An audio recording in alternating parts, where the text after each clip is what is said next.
महाराष्ट्रातला एक सगळ्यात मोठा सध्याचा आवाज आणि सगळ्यात मोठा ब्रँड आज NDTV मराठीवर आपल्यासोबत आहे. आपल्यासोबत आहेत महाराष्ट्र नवनिर्माण सेनेचे अध्यक्ष राजसाहेब ठाकरे. सर, स्वागत आहे आपलं NDTV मराठी. माझा पहिला प्रश्न असा आहे थेट की जेव्हा तुम्ही आणि उद्धवसाहेब शिवसेना आणि मनसेची युती झाली आणि मग मराठी हाच प्रमुख मुद्दा राहील असं अधोरेखित झालं, तुम्हाला असं वारंवार का वाटतं की मराठी हाच मुंबईतला सगळ्यात प्रमुख मुद्दा आहे? नाही, मुंबईतला नाही, हा महाराष्ट्रातला मुद्दा आहे. कळलं का? आज जास्ती करून त्याचा जो काय म्हणू त्याला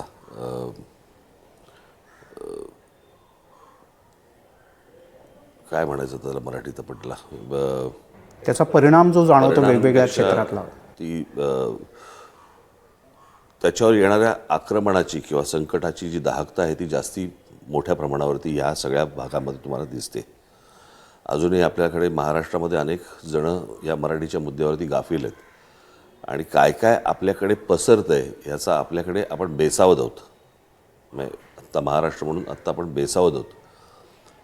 महाराष्ट्राचं मुळात ते कल्चर नाही, आपण लोकांना सामावून घेणारे असे म्हणून आपल्याकडे पाहिलं जातं. परंतु त्या सामावण्यामध्ये तुम्ही नष्ट होणार असाल तर त्या सामावण्याला काय अर्थ आहे? आणि हा मराठीचा मुद्दा हा काय माझा आजचा नाही आहे ना. मी काय आज मुंबई महानगरपालिकेच्या निवडणुका लागल्यात किंवा आज महानगरपालिकांच्या निवडणुका लागल्यात किंवा स्थानिक स्वराज्य संस्थांच्या निवडणुका लागल्यात म्हणून मी काय मराठीबद्दल बोलतोय? मी मराठीबद्दल बोलतोच आहे. मी ज्या ज्या वेळेला मला जे दिसतंय किंवा मला जे कळतंय त्यातनं मी जागृत करण्याचा प्रयत्न माझ्याकडनं प्रत्येक वेळेला मी करत आलो आणि करतोय आणि करत राहणार. त्याच्यामुळे हा काय मुद्दा हा फक्त निवडणुकीपुरता नाही आहे, परंतु या निवडणुकीचं एक गांभीर्य आपण नीट मुळात लक्षात घेण्यासारखं आहे की या सगळ्या ह्याच्यामध्ये एक तुम्ही म्हणाल की हे दरवेळेला होतं, मुंबई स्वतंत्र करण्याचं वगैरे होतं. काँग्रेस असल्यापासून मुंबई स्वतंत्र करणार, केंद्रशासित करणार असं वगैरे. आत्ता ती वेळ येऊन ठेपली आहे. पण मुख्यमंत्र्यांसह सगळेजण स्वतःहून सांगतायत की मुंबई वेगळी होणार नाही, मुंबई वेगळी करणार नाही. प्रश्न असा आहे, अजित पवारांना पण घेणार नाही असं ते पण बोलले होते ना.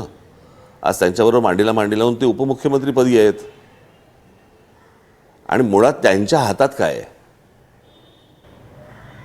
मुंबईचा निर्णय मुख्यमंत्र्यांच्या हातात नाहीये. नाही, मुंबई उद्या केंद्रशासित करायची का नाही करायची ह्याचा निर्णय देवेंद्र फडणवीस तर करू शकत नाहीत ना. कसं आहे, फडणवीस व्यक्ती म्हणून माझे मित्र म्हणून असतील किंवा काही व्यक्ती म्हणून हा भाग बाजूला सोडा, परंतु शेवटी केंद्रातनं केंद्रीय नेतृत्वाने बसवलेली व्यक्ती आहे ना ती इथे. त्याच्यामुळे ते जे सांगणार त्याचप्रमाणे त्या सगळ्या गोष्टी होणार आणि जे दिसतंय आपल्याला समोर, जे मी उद्या माझ्या भाषणामध्ये मी बोलणार आहे मी त्या गोष्टी. प्रश्न आहे या लोकांच्या हातातच काही नाही आहे. पण मग मराठी का विकास असं नाही, कारण काही म्हणजे याच्या आधीच्या ज्या निवडणुका झाल्या होत्या, विकास हा जर समजा मराठी माणसाच्या थडग्यावरती उभा राहणार असेल तर त्या विकासाला काय अर्थ आहे? पण मग दोन्ही बरोबर नाही जाऊ शकत. अर्थात जाऊ शकतात आणि ते दोन्ही बरोबर जायचं असेल तरच आम्ही ते गोष्ट करू शकतो आणि ते आम्हीच करू शकतो. कळलं का? बाकीच्यांचा विकास आणि मराठी माणसाची पिछेहाट आणि त्यातनं होणारा विकास हा काय साठायचा आहे? म्हणजे तुम्ही बंगला बांधायचं आणि एकत्र कुटुंब उद्ध्वस्त होणार, तो कशासाठी बंगला बांधायचा? पण मुंबईचा विकास करताना गेल्या काही काळात किंवा महाराष्ट्राचा विकास करताना समृद्धी महामार्ग झाला, कोस्टल रोड झाला, अटल सेतू झाला, ही मोठी पायाभूत सोयीसुविधांची कामं लक्षात येत नाही. मेट्रो सुरू झाली. याच्यासाठी तुम्ही जर नीट बघितलं आता अटल सेतू बरोबर आहे. आता अटल सेतू करताना म्हणजे तुम्हाला विमानतळाची अगोदर जागा माहिती होती, विमानतळ तिकडे येणार, तिकडे अनेक उद्योगपतींनी तिकडे जमिनी घेऊन ठेवलेल्या आहेत. म्हणजे हा कोणाचा विकास आहे? आज तिकडे सगळे लोडाबिडासारखी माणसं जाऊन तिकडे आज टॉवर उभे करायला लागले आहेत, अलिबाग बिलिबाग या सगळ्या भागामध्ये. उद्या तिकडचाही मराठी माणूस नष्ट होणार. म्हणजे आम्ही आमच्या जमिनी आज गहाण टाकायच्या, देऊन टाकायच्या. आज आपल्या लोकांना समजत नाही आपण काय विकतोय, आपण काय देतोय. मी सतत माझ्या मुलाखतींमधनं सांगत असतो की या सगळ्याला आपण तुमच्याकडे हिरे मोती माणकं सोनं चांदी काही असू देत, पण जमीन सोडली तर कोणत्याही गोष्टीला रिअल इस्टेट नाही म्हणत. जमीन ही तुमची खरी संपत्ती आहे आणि जमीन आणि भाषा ही तुमची मेली की तुमचं अस्तित्व नष्ट झालं. पण हा मुद्दा म्हणजे मी ज्या वेळेला पत्रकारितेत आलो, आम्ही बाळासाहेबांच्या पत्रकार परिषदांना किंवा सभांना जायचो, बाळासाहेब सुद्धा हा मुद्दा अतिशय आक्रमकपणे मांडायचे. अगदी बरोबर. जमीन विक्रीपासून सगळे विषय होते. पण मग असं का झालं राजसाहेब की 35 वर्ष 40 वर्ष हा विषय इतक्या पोटतिडकीनं मांडून मराठी माणसाला असं वाटतं की नाही बुवा ठीक आहे, आहेत मुद्दे आहेत, नाही आहेत असं नाही आहे, पण काय विकल्या मी जमिनी. परत मी तुम्हाला तेच सांगतो ना की तो जो कडवटपणा जो आज बंगाली लोकांमध्ये आहे, तमिळ लोकांमध्ये आहे, तेलुगू लोकांमध्ये आहे, मल्याळम लोकांमध्ये आहे, तो कडवटपणा किंवा गुजराती लोकांमध्ये पण आहे. तो कडवटपणा जोपर्यंत मराठी माणसाच्या अंगात भिनत नाही ना तोपर्यंत समजणार नाही आपल्याला आपण काय कुठच्या राज्याची आपण वाट लावून ठेवतोय. म्हणजे जो दिशादर्शक म्हणून ज्याच्याकडे महाराष्ट्राकडे बघितलं गेलं आजपर्यंत आणि आम्हाला महाराष्ट्रासारखं व्हायला आवडेल असं ज्या इतर राज्यांना जसं वाटलं त्या महाराष्ट्राची आपण काय परिस्थिती करून ठेवतोय हे मला असं वाटतं प्रत्येकाने विचार केला पाहिजे ना. मग ही जबाबदारी दोघांची आहे असं वाटतं. म्हणजे राजकीय पक्ष सत्ताधारी प्रामुख्यानं शिवसेना, कारण शिवसेनेनं कायम मराठीचा मुद्दा मांडला आणि त्याबरोबर इथले मराठी जन पण हे दोघेही त्याला इक्वली जबाबदार आहेत. मराठीची पिछा मराठी नागरिक इथले, मराठी माणूस इथला आणि शिवसेनेसारखे तुमच्यासारखे पक्ष. प्रश्न असा आहे की या सगळ्या ह्याच्यामध्ये आजपर्यंत साहित्यिकांनी, कवींनी पासून सगळ्यांनी सगळेजणच प्रयत्न करत आले नाही का. परंतु आपण जर समजा आपल्याकडे काय एकदा तुम्ही बाहेरच्या राज्यात जा आणि दुसऱ्या राज्यात गेल्यानंतर तुम्हाला समजेल की तुम्ही कुठे आहात. आणि त्या गोष्टीमुळे आपण बेसावध होतो. आपल्याला वाटतं की हे आपलंच आहे, आपल्याकडेच आहे, परंतु त्यांच्याकडे ती गोष्ट नाही आहे म्हणून ती गोष्ट ते घ्यायला येत आहेत आणि ती एकदा घेतल्यानंतर ते परत तुम्हाला देणार नाही आहेत. हा बेसावधपणाच महाराष्ट्राला नडणार आहे. नाही, पण मग हा पटवून देण्यात शिवसेना, मनसे, महाराष्ट्रातले सगळे राजकीय पक्ष हे काही प्रमाणात अपयशी काय ठरले. होतं दुर्दैवाची गोष्ट की प्रत्येकाच्या दरवाज्यावरती टकटक झाल्याशिवाय समजत नाहीये. ज्याला एक आपण महाराष्ट्र आपण आपला इतिहास विसरून गेलो, आपण आपलं मराठा साम्राज्य विसरून गेलो, आपण कशासाठी आपण लढलो, आपले स्वातंत्र्य सैनिक असतील, आपले इतर संयुक्त महाराष्ट्राचा लढा घ्या, हे सगळं आपण विसरून गेलो. आमच्या पाठ्यपुस्तकांमध्ये आम्हाला संयुक्त महाराष्ट्राचा लढा टाकता नाही आला. आपण नेमकं ह्या आंदोलनामधनं काय गमावलं, काय कमावलं हे आजपर्यंत आपण पोचवू शकलो नाही. आम्ही भाषणामध्ये ह्या सगळ्या गोष्टी सांगायचा प्रयत्न करतो, पण ज्या प्रकारे ते आज जायला पाहिजे आणि त्याच्यामध्ये झालेलं गेल्या एक 15-20 वर्षामधलं सोशल मीडियाचं आक्रमण कळलं का. त्याला अनेकदा काही चॅनल्स पण आहेत, सोशल मीडियाही आहे आणि याच्यामध्ये बातम्या नावाची गोष्टच पण उरली नाही. तुला काय वाटतं आणि तुला काय वाटतं याच्यावरती आत्ता सगळ्या गोष्टी सुरू आहेत. एकमेकांची उणीधुणी काढणं, याच्यामध्ये आपण कोणताही इतिहास सांगत नाही आहोत, आपण आपली परंपरा मांडत नाही आहोत, आपली संस्कृती सांगत नाही आहोत. आपण महापालिकेच्या मुद्द्याकडे येऊयात, कारण आता महापालिका निवडणुकांचा विषय आहे. तुम्ही काल नाशिकमध्ये जे भाषण केलं तर तुम्ही थेट मुद्द्याला हात घालून तुम्ही 20 मिनिटात सगळ्या गोष्टी मांडल्यात. साधारण एक वर्षभरापूर्वी याच मुंबईमध्ये गेले 25 वर्ष असलेले सत्ताधारी हे वेगवेगळ्या मुद्द्यांवर कसे अपयशी आहेत याचा सुद्धा तुम्ही लेखाजोखा तुमच्या भाषणांमधनं मांडला होतात. पण तेच सत्ताधारी, त्याच्यातला एक भाजप, एक शिवसेना आहे, त्याच शिवसेनेच्या सोबत आज तुम्ही आहात. प्रश्न असा आहे ना, या सगळ्या गोष्टींमध्ये आज मी जो बरोबर आलोय तो मराठी माणसासाठी एकत्र आलोय. कळलं का. म्हणजे आत्ता माझ्या दृष्टिकोनात, आणि मला असं वाटतं की समोरच्यांनी भ्रष्टाचाराबद्दल न बोललेलंच बरं.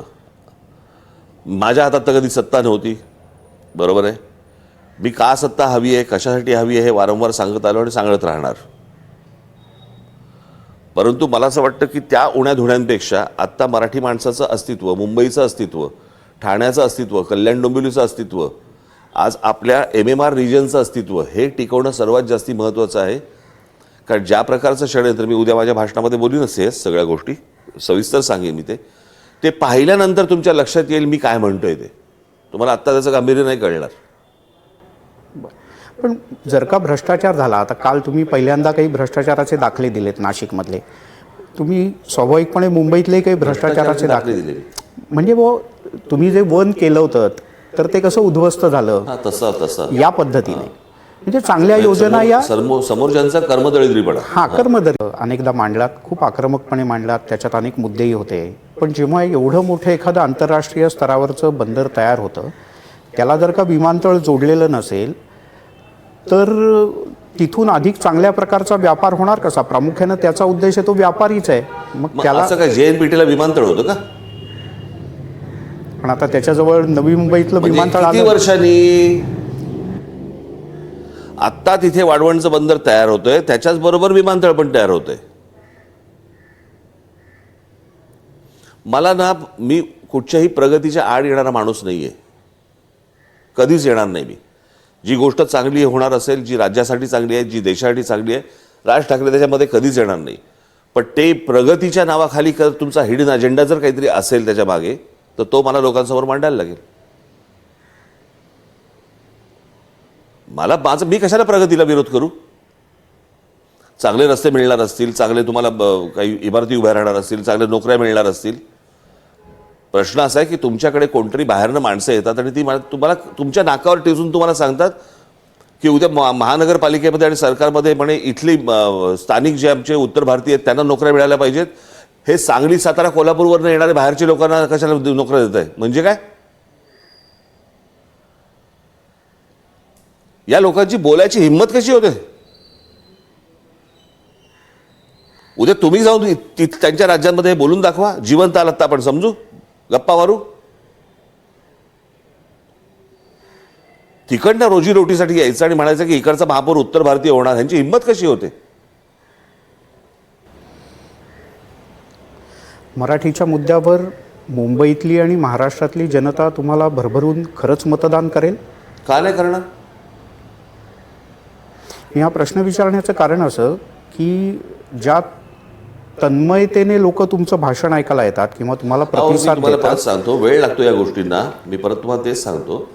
कसं पण मग ही होतं, निवडणूक एक टप्पा आहे फक्त. हे बघा, 66 साली शिवसेनेचा जन्म झाला आणि मुंबई महानगरपालिका 85 साली हातात आली. 52 साली जनसंघाची स्थापना झाली आणि 2014ला त्यांच्या हातात बहुमत आलेलं आहे. कोणत्याही गोष्टीला वेळ लागतो. तुम्हाला घाई आहे म्हणून सगळ्याच गोष्टी होत नाहीत ना. नाही, घाई मला नाही. लोकांना असं वाटतंय की जर का तुम्ही एवढा अग्रेसिव्हली मुद्दा मांडताय, पण लोकांनी या गोष्टींचा विचार केला पाहिजे ना. प्रश्न झाला की अन्याय झाल्यानंतर आमच्याकडे ज्यावेळेला येतात, बरोबर आहे ना, मग ज्यावेळेला आम्ही सांगतो त्यावेळेला आमच्यावर उभे राहायला पाहिजे ना. आज हिंदीच्या प्रश्नावरती मी जर कडाडलो नसतो तर काय झालं असतं? आलीच असती ना पहिलीपासून हिंदी. तुम्ही जेवढ्या आक्रमकपणे मराठीचा मुद्दा मांडताय गेल्या काही काळात, तेवढ्या आक्रमकपणे शिवसेना तेवढ्या आक्रमकपणे मांडताना दिसत नाही. त्यांचा इंटरव्ह्यू घालतो तेव्हा त्यांच्याशी बोला. मी हा विचारला म्हणजे तुम्ही आता एकत्रित आहात म्हणून. तुम्ही दोघांचे प्रश्न मला नका विचारू, त्यांचे प्रश्न त्यांना विचारा. ते तुम्हाला वेळ देतील तेव्हा त्यांना विचारा. आणि मला असं वाटतं मांडतायत. तुम्ही सहसा आकड्यात किंवा जरतरच्या प्रश्नाला उत्तर देत नाही, मला माहिती आहे. पण सत्ता, तुम्ही शिवसेना मिळून सत्ता स्थापन होऊ शकते मुंबईत? हो, अर्थात. म्हणजे काय? मग मुंबईत जर का अशी वेळ आली, एखाद्याचं सहकार्य घ्यायला लागलं तर तुम्ही घेणार? काय गरज आहे या गोष्टीची? प्रश्न असा आहे की मी जे सांगतोय ना त्या गोष्टी, कळलं का? उद्या ज्या गोष्टी इथे मराठी माणसाचं अस्तित्व टिकलं पाहिजे, मराठी मुलांना मुलींना नोकऱ्या मिळाल्या पाहिजेत, मराठी भाषा टिकली पाहिजे, मुंबईचं अस्तित्व टिकलं पाहिजे, मुंबई कुठेही त्याच्यावरती मुंबईवरती, ठाण्यावरती, आमच्या कुठच्याही प्रदेशावरती येता कामा नये. महाराष्ट्राचं अस्तित्व टिकलं आणि ते टिकवण्यासाठी उद्या जर डोनाल्ड ट्रम्प बोलले की हे मी टिकवून देतो, तर मला डोनाल्ड ट्रम्प पण चालतील. ठीक आहे, शेवटचा प्रश्न. टिकणं ते महत्वाचं आहे, कळलं का? महाराष्ट्र, मराठी भाषा आणि मराठी माणूस हा कुठच्याही राजकीय पक्षापेक्षा मोठा आहे. या 15 तारखेला जर का मराठी माणसानं शिवसेना आणि मनसेला भरभरून मतदान मराठीच्या मुद्द्यावर दिलं तर तुमच्या दृष्टीने ती खूप आनंदाची गोष्ट असेल. कारण आज तुमच्याकडे त्या अर्थानं बघितलं तर नगरसेवक नाहीत, तेव्हा तुम्ही जे आहात ते प्लसमध्येच असाल. पण जर का तुमच्याकडे पाठ फिरवली पुन्हा एकदा, तर मला असं शिवसेनाचं मी त्यांना विचारेन तुम्ही म्हटलं तसं, पण महाराष्ट्र नवनिर्माण सेना आणि राज ठाकरे मराठी भाषा, मराठी माणूस, मराठी संस्कृती हा मुद्दा जेवढ्या तडफेने काल मांडला तेवढ्याच तडफेने उद्याही मांडणार 100% का मराठी माणसाने पाठ फिरवली मी म्हणून? राजकारणासाठी हा मुद्दा नाही आहे हो माझा. तुम्हाला इतक्या वर्षात समजला नाही का? तो माझा आतला आवाज आहे. तो मी नेहमी सांगत आलो, मी कडवट मराठी आहे आणि त्या प्रकारचे संस्कार माझ्यावरती लहानपणापासून झालेले आहेत. मग ते माझ्या काकांकडनं असतील, माझ्या वडिलांकडनं असतील आणि आजोबांच्या पुस्तकांमधनं वाचनातनं असतील. अनेक आपल्या मराठीतल्या साहित्यिकांकडनं मला ते संस्कार मिळाले.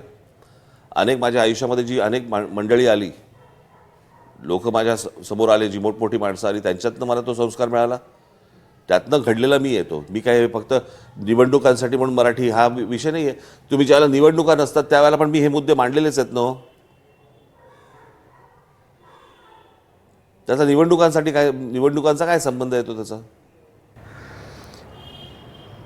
तुम्ही ज्या तडफेने आज बोलताय, आज बाळासाहेब असते तर कशी शाबासकी दिली असते?